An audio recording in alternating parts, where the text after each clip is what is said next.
एक समय की बात है, एक गांव में एक बड़ा और खूबसूरत हाउस था। इस हाउस में एक राजकुमारी रहती थी जिसका नाम सोनम था। सोनम एक बहुत ही खुशनुमा और मस्तिष्कशील लड़की थी। उसके पास एक जादूगर द्वारा बनाए गए जादुई चूहे थे, जिन्हें उसने एक अद्भुत और गहरे जंगल से प्राप्त किया था। जादूगर ने सोनम को चूहों के बारे में बताया कि ये चूहे किसी की भी इच्छा पूरी कर सकते हैं।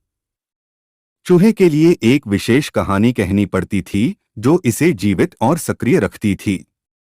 अगर कोई उन्हें जबरदस्ती पकड़ लेता था, तो वे अपने आप को जादूगर को वापस लेने की कहानी से बचा लेते थे। एक दिन सोनम ने बड़े ही उत्साह से चूहों की कहानी सुनी और उनसे मिलने का फैसला किया। वह जादूगर के पास गई और उससे अनुमति मांगी चूहों से मिलने की।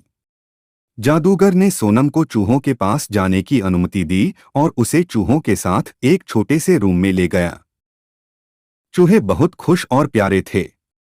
उन्होंने सोनम को अपनी कहानी सुनाई, जिसमें एक बड़ा जंगल था और वहां एक शेर राज करता था।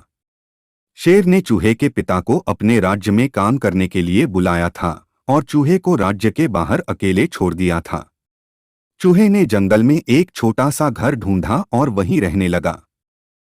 जंगल में एक दिन जब शेर ने रात को अपनी राजधानी से बाहर जाने का फैसला किया, चूहे की आवाज सुनकर उसे पकड़ने आए और उसे शेर के साम्राज्य में ले गए।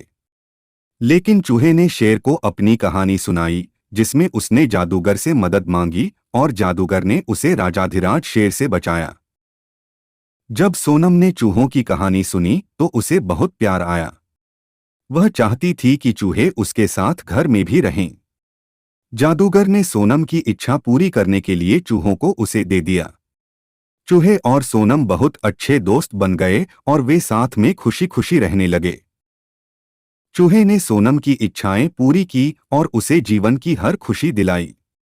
यह जादुई चूहे सोनम के लिए एक सच्चा दोस्त बन गए और उन्होंने साथ में बहुत सारे रोमांचक और जीवन भर के सफर साझा किए। इस तरह जादुई चूहे की मदद से सोनम ने एक खुशहाल और यशस्वी जीवन जीना शुरू किया। इस कहानी से हमें यह सीख मिलती है कि सच्चा दोस्ती और विश्वास किसी भी मुश्किल को आसान बना सकते हैं, और अगर हम अपनी इच्छाओं को निरंतर जीवंत रखें तो हमें सफलता की ओर आगे बढ़ने में मदद मिलती है।